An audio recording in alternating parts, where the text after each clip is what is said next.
Mon plus grand plaisir est de faire des propositions à un homme qui n'a jamais été touché par un autre homme et d'arriver à le convaincre d'essayer. Ça, j'adore. Nu, die crisis heeft er wel mee te maken dat ik een kotmadam word, dat er eigenlijk meisjes voor mij werken.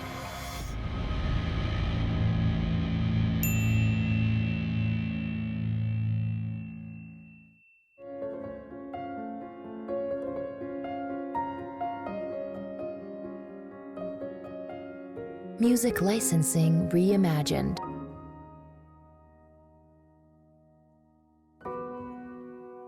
Je suis né à Gosselies, mal élevé à Jumet, bien nourri à Marchienne. Enfant unique, avec un caractère assez trempé, donc peu de choses me résistaient. Vers l'âge de 9 ans, je suis tombé sur des bouquins porno que mon père gardait dans une mallette en cuir brune dans le coffre de sa voiture, complètement par hasard d'ailleurs.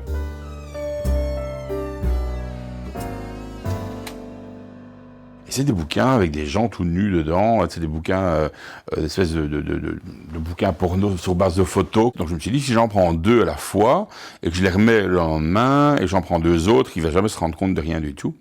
Et effectivement, il s'est pas rendu compte, donc je prenais ça, je feuilletais ça tranquillement. À un moment donné, j'ai trouvé dans la cave une autre grosse caisse en bois avec plein de bouquins comme ça, et il y avait des petites boîtes avec des films Super 8. C'est très marrant parce que le premier était un film avec des Vikings, ils étaient tous gros et barbus. Alors tu imagines bon, la coïncidence quoi. Hein.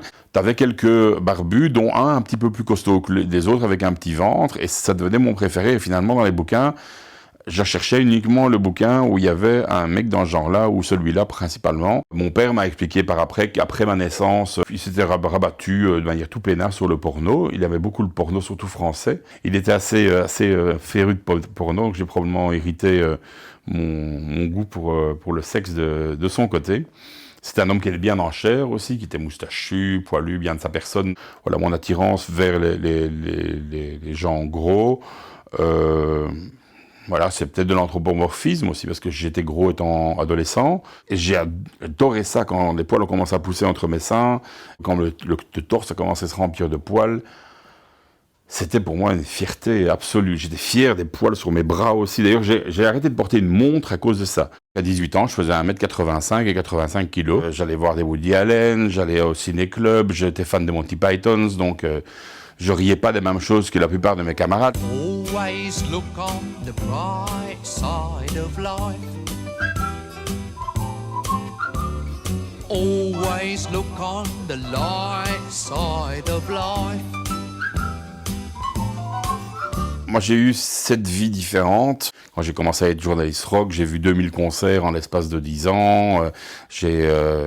Quand j'ai commencé à faire la gastronomie, je faisais plus de 100 inspections pour Goemio par an. J'ai commencé à chipoter, faire de la musique. J'ai créé quelques groupes avec mes copains. On a fait de la musique électronique industrielle. On a fait des cassettes. J'ai créé un label qui s'appelle Titicaca Records and Tape et qui a sorti une 30aine de cassettes différentes.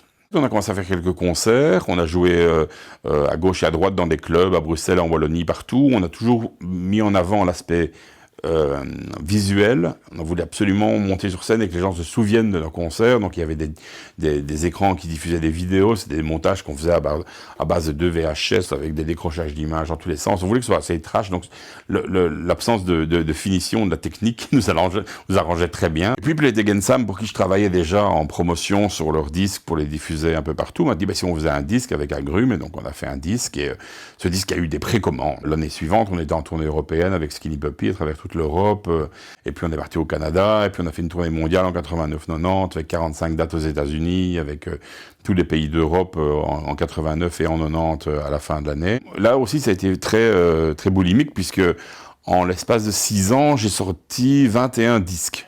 Et la carrière musicale s'est mise de côté en 91 parce que je voulais faire un album live, Play Again Sam ne voulait pas. Notre carrière était vraiment là, et j'ai arrêté là, juste avant de ne plus pouvoir faire quoi que ce soit d'autre que ça.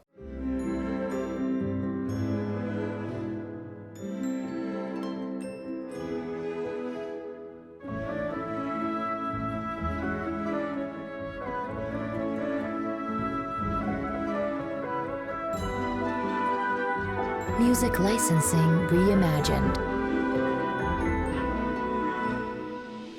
Ma première réelle découverte gastronomique, c'était mon copain François et moi, donc on devait avoir 16 ou 17 ans, on trouve un billet de 500 francs belges par terre, et donc il dit « Oh, bon, on va manger un bout, on va au restaurant chinois ». Moi j'étais totalement terrifié, parce que j'étais jamais allé au restaurant chinois.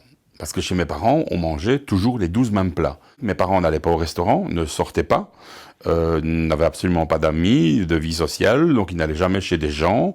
Quand j'ai commencé à aller dans des restos gastronomiques et qu'on m'a servi des sélections de vins avec les plats et qu'on me parlait de Viognier, de Mourvèdre, de Roussanne, ça a éveillé une curiosité en moi totale que j'avais pas jusque-là. Jusque-là, j'avais bu du vin en m'en foutant complètement de ce que je buvais sans chercher à comprendre.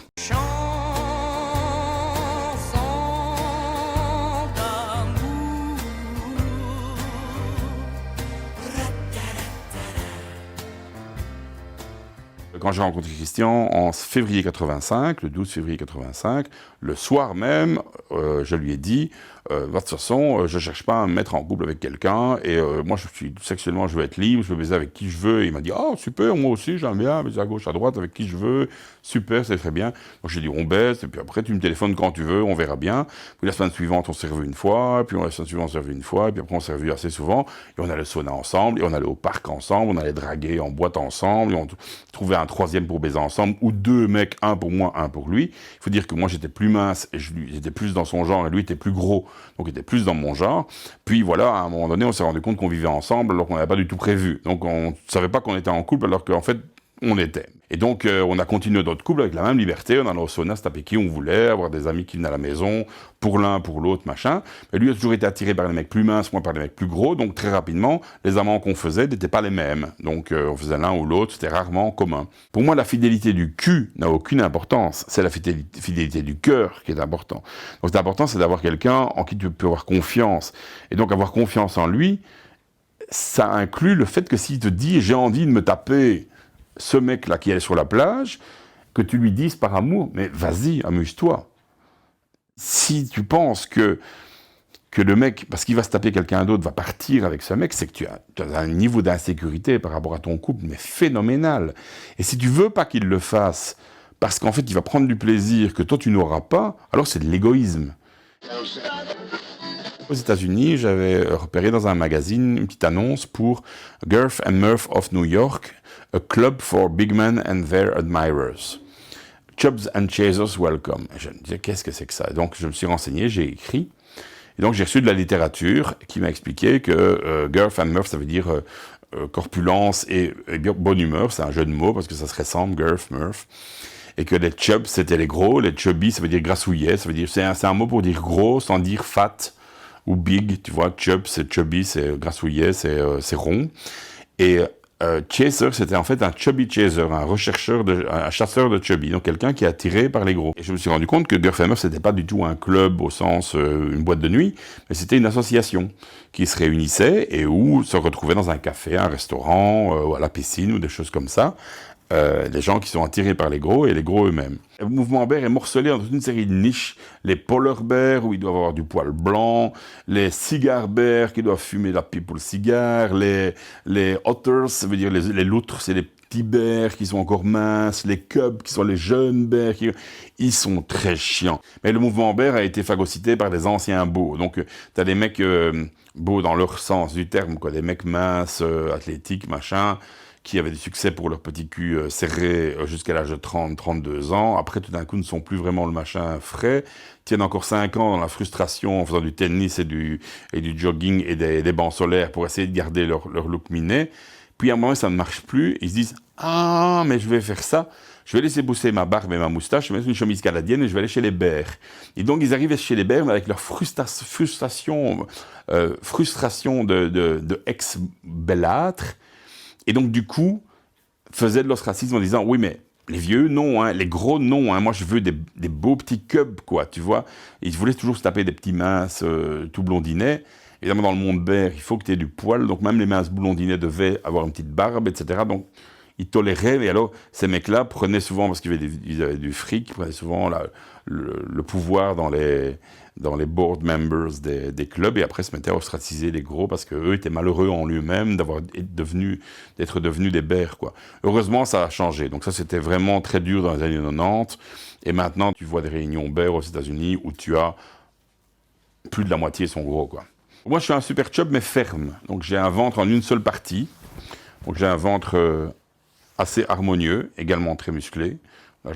C'était mieux avant parce que ça faisait des vagues, mais maintenant, c'est bien rempli. Donc, je suis un chub par définition. Donc, un chubby, c'est un état. On est chubby, on est gros.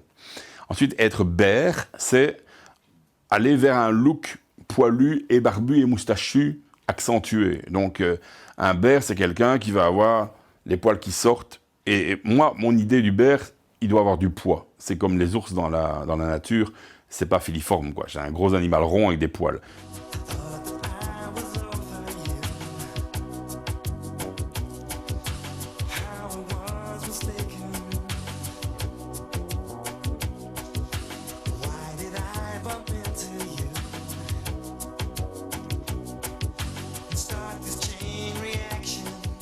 J'ai fait des vidéos avec des mecs, parce que j'ai aussi donc fait des pornos pour Guff & Murph. J'ai tourné dans des pornos aux États-Unis, et j'en ai tourné chez nous, parce que je trouvais que montrer une image positive d'hommes gros dans leurs ébats sexuels participait à la réalisation d'une promotion positive du physique des hommes gros. Et donc, pour que des gros soient décomplexés, il fallait leur montrer des gros qui n'avaient pas de complexe et qui se montraient à poil en photo, qui se montraient à poil en vidéo, qui étaient contents de procurer de l'excitation sexuelle à ce monde des chubby et des chasers qui étaient en manque total d'images érotiques positives. Open your eyes, look up to the skies and see. I'm just a poor boy, I need no sympathy. Je rentre de la tournée américaine au mois de mai et je reçois un chèque de la SABAM de droits d'auteur pour ma musique. Je me suis dit, tu sais quoi, je vais faire ce club.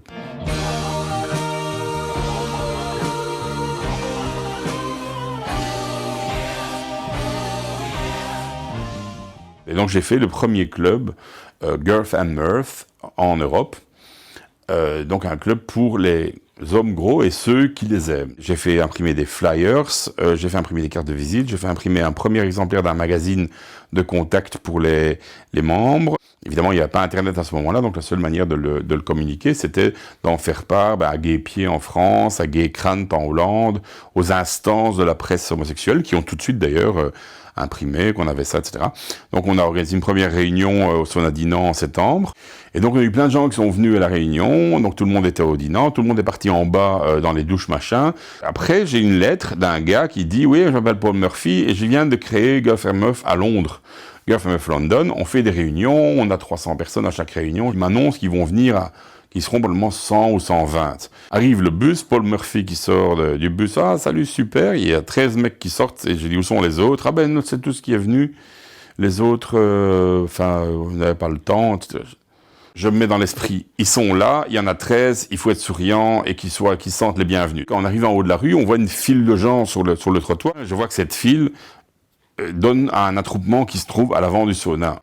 Et il y avait des gens là-bas de tous les pays d'Europe. Il y avait des Allemands, des Hollandais, des Français, des Anglais, qui étaient arrivés avec moi. Il y avait un Américain. Il y avait 2 Slovènes. Mais toute ma vie, je me poserais la question de comment est-ce que l'information est arrivée jusqu'à ces gens. Et donc, ce que j'avais fait là-bas, par accident, avec les Anglais, c'était organiser, en fait, la première convergence. Dès 91, j'ai appelé ça EBMC, European Big Men's Convergence, et ça a eu lieu en octobre-novembre chaque année jusqu'en 2011.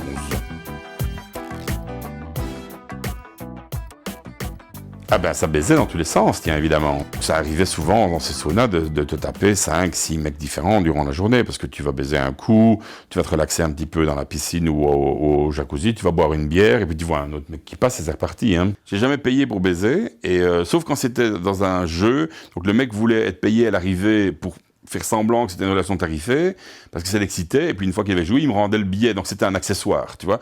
Donc c'était pas... Mais par contre, j'ai jamais payé pour baiser, et je me suis fait payer 2 fois pour baiser, parce que en fait, je voulais savoir ce que ça faisait comme impression. Donc je me suis fait draguer par un mec qui n'était pas exactement mon genre, et à qui je dis non, et qui directement, après, me dit, ouais, mais combien tu veux? Et dans un premier temps, j'allais lui renvoyer une baffe dans la gueule ou l'insulter, et puis sur le moment, je me suis dit, en une fraction de seconde, qu'est-ce que j'ai d'autre à faire dans l'heure qui vient? De toute façon, j'étais sur le point de rentrer chez moi. Et donc, je lui ai dit, je ne sais plus combien j'avais dit, ah oui, 2000 francs belges, tu payes l'hôtel et je fais ça et ça et ça et pas le reste. Et ça lui a parfaitement convenu. Et c'était un parfait gentleman. Et donc, je l'ai fait une fois pour voir ce que ça donnait. Et puis, je l'ai refait une deuxième fois, mais c'était uniquement sur...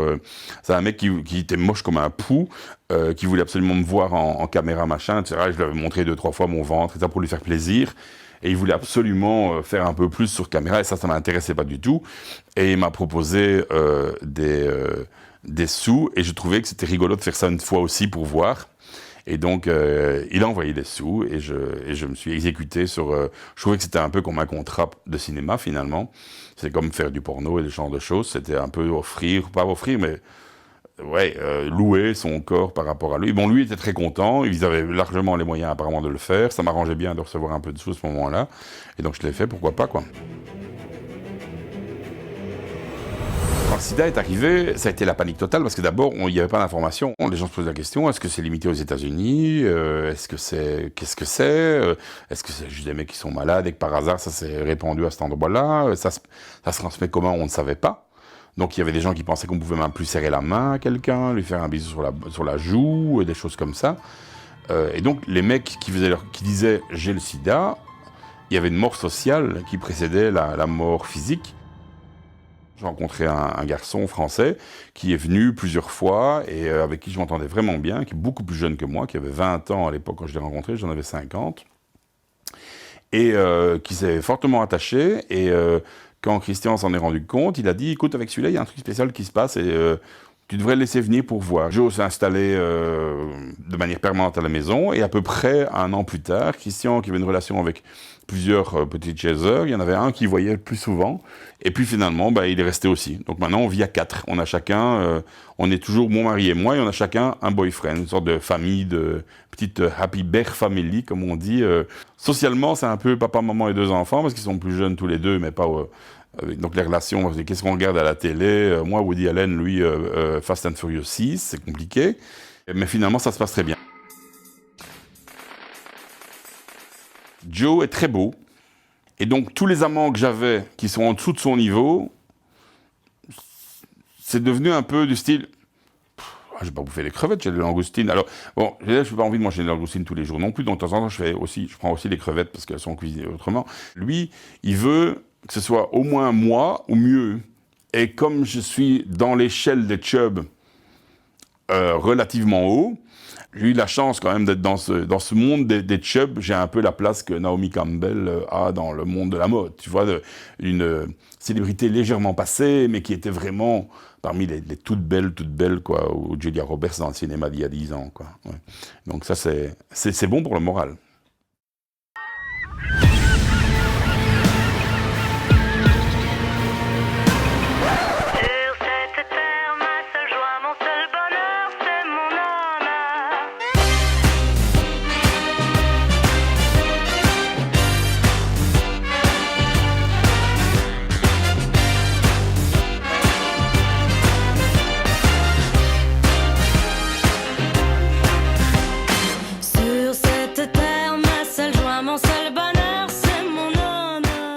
Het is een love story.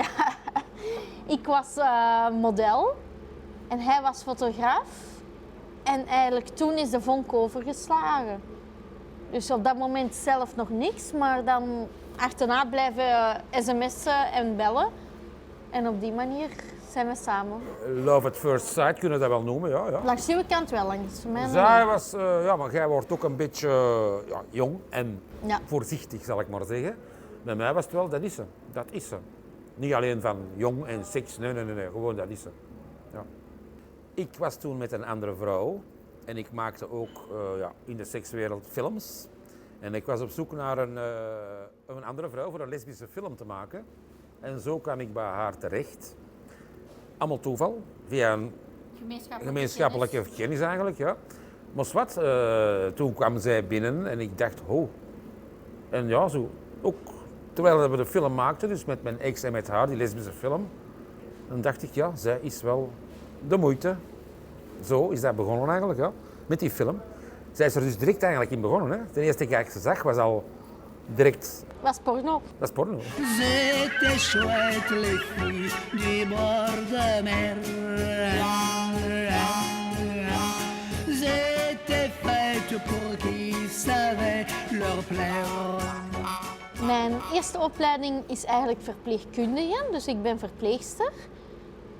Maar dat heb ik in de praktijk nooit beoefend, omdat ik onmiddellijk in de sekswereld ben geraakt.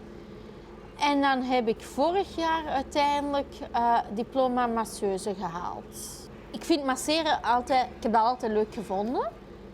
En daarom dat ik zei van, ik wil dat echt goed kunnen. En dan heb ik me ingeschreven bij Sintra. En dan heb ik cursus massage gedaan, beroepsbekwaamheid masseur.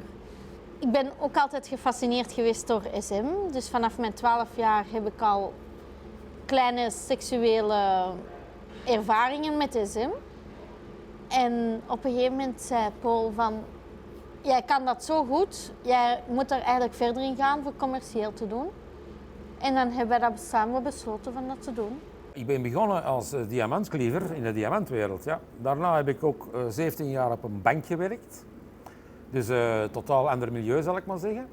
Het is begonnen met een ex van mij en ik had meegedaan, ik had haar foto's, ze wist dat uiteraard, laakfoto's opgestuurd voor een wedstrijd. Een fotowedstrijd? Een fotowedstrijd van een boekje, een contactblad. En zij heeft gewonnen, zelfs 2 jaar achter elkaar. En toen kregen wij een telefoon van de baas van dat blaadje, de uitgever. En die stelde voor dat wij voor dat blaadje de publiciteit zouden gaan voeren. En zo ben ik in de sekswereld geraakt, want dat bestond nog niet, er was nog geen publiciteit. En dat was ook de opkomst van de clubs en de shops. Dus ik kende uiteindelijk op een paar maanden tijd iedereen in die wereld, van shops en clubs en noem maar op. Alles wat met seks te maken had. En zo ben ik erin gerold. Dat was het begin.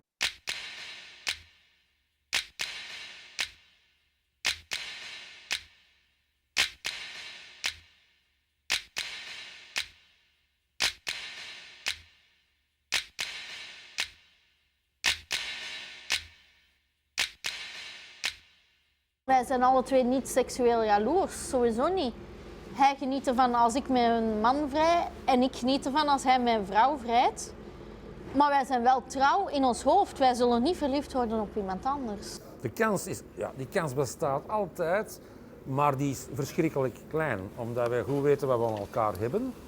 En inderdaad, wij hebben geen seksuele jaloezie. Helemaal niet. En dat sluit heel veel shit uit, als het ware. Want uiteindelijk, heel veel relaties gaan kapot aan jaloezie.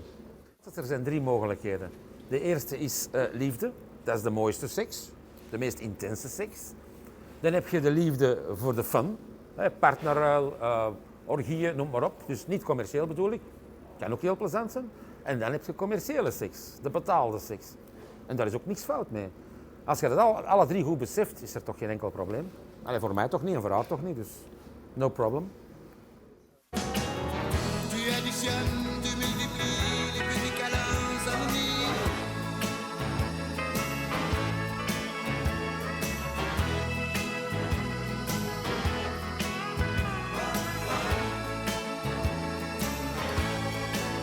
Heel veel films zitten zonder condoom. Bij mij niet. In mijn films neuk ik met condoom en je ziet de condoom ook. Ik maak er ook geen geheim van, dat mag gezien worden. En ik schaam mij daar ook niet voor. En dat is eigenlijk zo'n beetje mijn sensibilisering. Hè? Ja, neuken is altijd met condoom. Gewoonweg omdat dat, ja, het is nu eenmaal het risico. Het gaat niet allemaal om AIDS. Hè.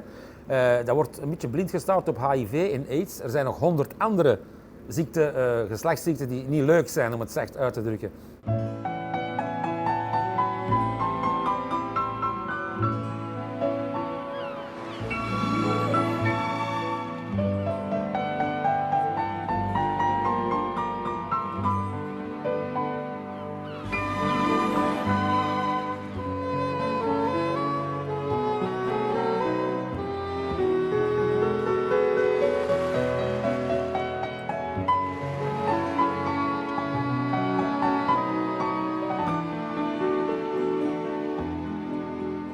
daarna wordt ook heel veel gebruikt of misbruikt, doordat je het wilt, in quizzen, in de humo, in boekjes, dit en dat.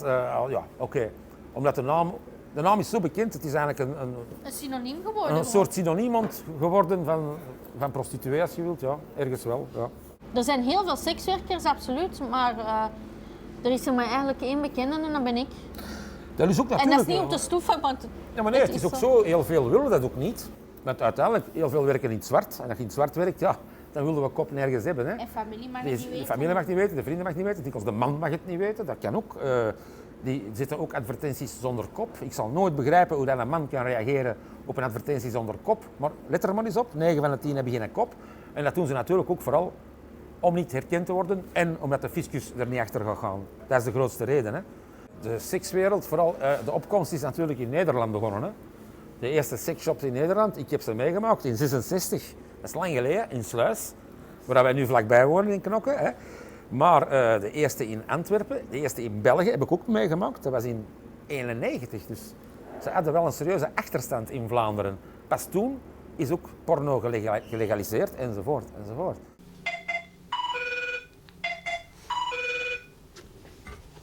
Hallo, met Marijke. Dag, Marijke. Kan ik een afspraak maken? Ja hoor, wanneer had je gedacht? Zeker vandaag nog, rond 1 uur. Is dat mogelijk? Dat is mogelijk, ja. Ja, oké. Goed. Mag ik dan jouw naam weten, dan kan ik je noteren. Ja, ik ben Pieter. Pieter, oké. En je kent het tarief? Het is 200 euro. Dat klopt inderdaad, goed. Dan zal ik het adres geven, hè. Dat is... Oké, Tot straks. tot straks. Dankjewel. Daar. Ik heb klanten die dan naar mij komen, die daar absoluut geen seks hebben. Die komen gewoon voor een uurtje te praten, gewoon voor wat te knuffelen, maar echt seksueel. Dat gebeurt, maar zeker niet met iedereen. Er wordt te veel gefixeerd op die seks. Hè. Een prostituee is eigenlijk een vrouw die haar gezelschap verhuurt. En dat gezelschap kan van babbelen tot en met seks gaan. Het is ook geen seks, koopt je ook niet. Zij verhuurt haar gezelschap aan een klant. Bepaalde tijd. En onder bepaalde voorwaarden voor een bepaalde tijd en volgens haar eigen huisregels.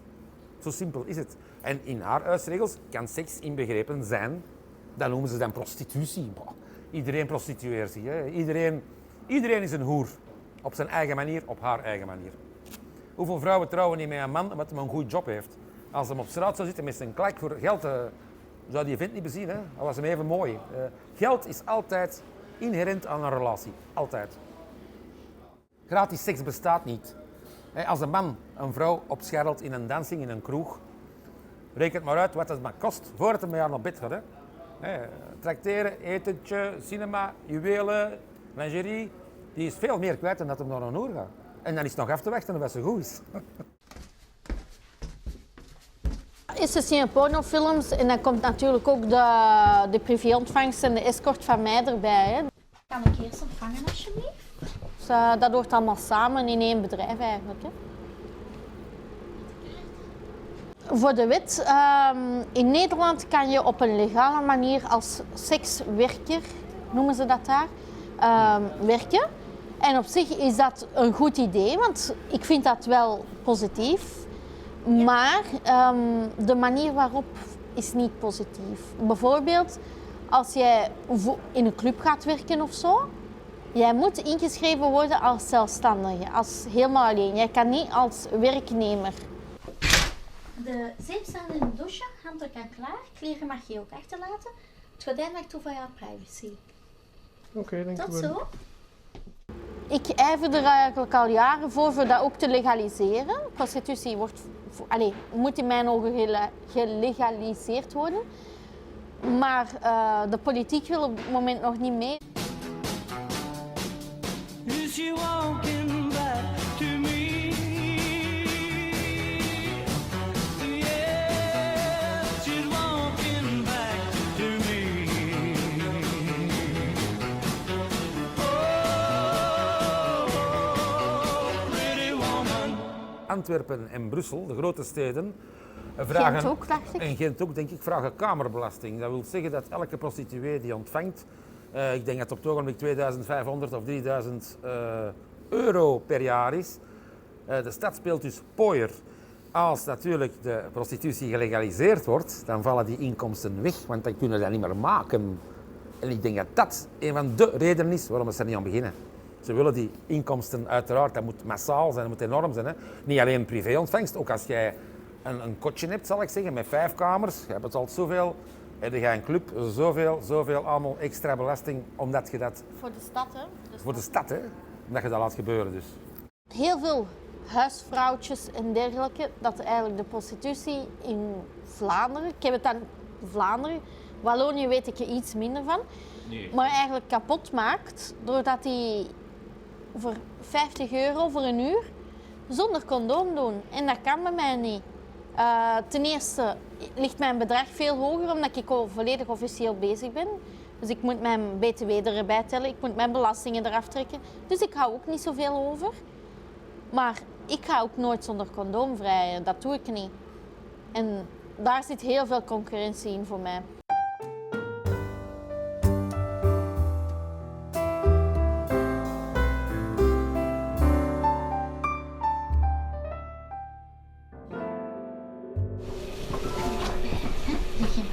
De grootste concurrentie, ik noem dat eigenlijk geen concurrentie, dat is gewoon een linker zaak, zal ik maar zeggen. Dat zijn de gangbangs. Elke dag is er wel ergens 1 of meerdere gangbangs. En hoe dat die eraan uitgeraken, ik weet het echt niet. Want de gemiddelde prijs is 60, 70 euro voor 4 uur, 3, 4 meisjes. Plus drank inbegrepen. Als je een beetje narekent, verdienen die meisjes 5 euro per uur. Dus er klopt iets niet. Ik doe wat dat ik zelf wil. Zeg ik nu bijvoorbeeld een dag, ik wil niet werken, ik heb geen zin. Kan altijd gebeuren, iedereen heeft wel zo'n baaldag. Dan werk ik gewoonweg niet. Hij gaat mij dan ook niet dwingen en dan lig ik gewoon een hele dag in mijn bed of zo. Ja, niet overdrijven. Ja, maar nee, bij wijze van spreken. Ja, maar nee, bij wijze van spreken. Hè. Zij doet dat vrijwillig en ik zou nooit niet willen dat ze dat gedwongen doet. Niks. Je doet niks tegen een goesting, vind ik. Hè. Ik heb jaren op een bank gewerkt. Ik had een heel goed job. Ik was dat beu. Ik ben weggegaan. Zo ben ik. Tegen mijn goesting de minuten aftellen. No way. Dus je moet het graag doen. Ja, en dat doe ik ook. Regel 1, graag doen. Van een hobby een beroep maken. Ja. Letterlijk.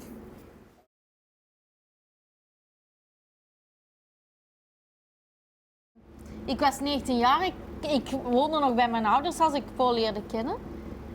En door zo snel eigenlijk bij mijn ouders weg te gaan en voor Paul te kiezen, denk ik wel dat een bewijs is van mijn liefde naar jou toe. In feite heeft ze inderdaad op die moment De leap of faith genomen, hè? veel bruggen verbrand achter haar en ook een sprong in het diepe. Hè? Want hoe dan ook, we waren amper samen. Ze wist ook, ze kende mij niet echt, hè? Maar ze voelde wel aan dat het klopte. Maar het is een risico, alles is een risico in het leven, hè? Maar oké. Maar ze heeft het risico gepakt.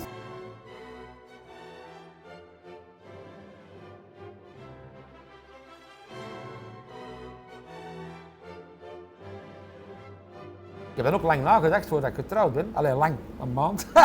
Maar ik wil maar zeggen, Wij zijn heel snel getrouwd. Ik ben vroeger getrouwd geweest in 1974, dat is heel lang geleden dus. Hè. En toen heb ik gezegd, ik trouw nooit meer. Ik heb nog zeker 4, 5 relaties gehad. Ik heb dat ook niet willen doen, met haar wel. Dat zegt genoeg, anders had ik dat niet gedaan.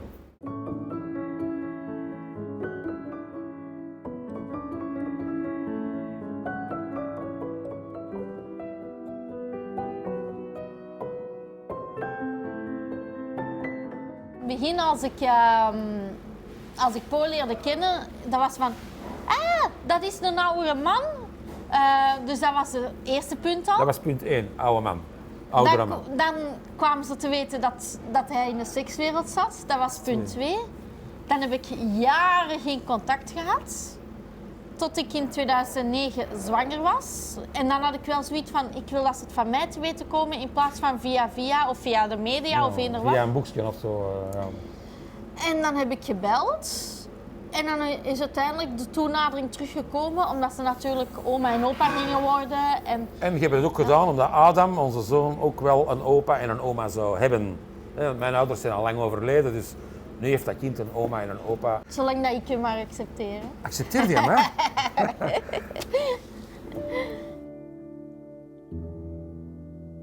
Ik denk als je 11 jaar samen bent, dat is nog geen bewijs. Je hebt mensen die 50 jaar samen zijn en chaos, ramp, kan allemaal. Maar ik denk gewoon elkaar in elkaars waarde laten, dat vooral. Ook gewoon beseffen dat het samen beter is voor alles dan te verdwalen naar een ander toe. Wij doen heel veel activiteiten samen met onze zoon. Wij zijn een gelukkig gezin op dat gebied. Het enige dat ik natuurlijk heb is mijn beroep. Maar ik doe dat ook niet thuis, ik doe dat volledig gescheiden. Dus waar dat ik woon en waar dat ik werk zijn 2 aparte adressen. Wij leven heel normaal, wij zijn heel normaal geïnstalleerd en wij gedragen ons normaal. Wij zijn gewone mensen. Dat is, zo simpel is het. Ja.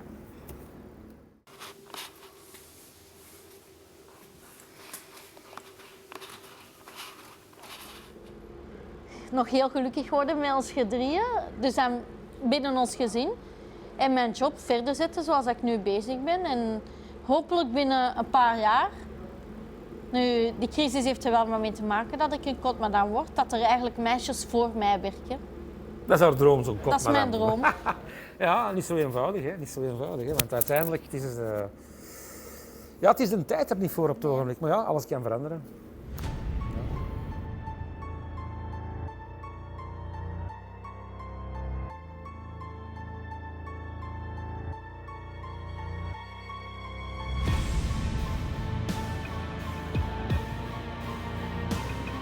Donc si on dit sucer, on dit sucer, on ne dit pas pratiquer une fellation, on dit comme on veut.